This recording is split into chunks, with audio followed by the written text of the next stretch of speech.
ஒரு டயத்தில் யாருக்காவது இருக்கும். ஆனால் இப்போ சர்வசாதாரணமாகி போச்சு. பிறக்கும் குழந்தை கருவில் இருக்கும் குழந்தையை கூட சுகரிக்கிறது.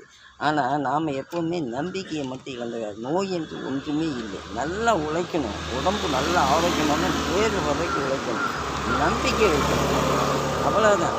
அந்த நோயை நீங்கள் நினைத்து கொண்டே இருந்தீங்கன்னா மேற்கொண்டு அந்த நோய் உங்களை தான் பழிவாங்க ஒழிய நீங்கள் நிமிர்ந்து நடக்க முடியாது. அதனால் நான் சொல்வதை கொஞ்சம் புரிஞ்சுக்குங்க. நோய் என்று எதுவுமே இல்லை. நாம் செய்யும் செயல், நம்மளுடைய காரியங்கள், நாம் செய்வதை நாம் கரெக்டாக செய்தால் கரெக்டாக இருக்கும். அப்போ அதுக்கு சின்ன உதாரணமாக சொன்னேன். நம்ம உடலில் உள்ளதே பண்ணி காட்டினேன். இப்போ கண் இருக்குது, கண் வேலையை தான் செய்யுது. கைகள் இருக்குது, கை வேலையை தான் செய்கிறது. கால்கள் இருக்குது, கால் தன் வேலையை செய்யுது. இதே நம்ம உடல் இருக்குது, உடல் தன் வேலை தானே செய்கிறது. இப்படி ஒன்று விட்டு ஒன்று அதுகள் வேலை செய்வதில்லை. இப்படி அவரவர் வேலைகளை கரெக்டாக நம்ம செய்யும்போது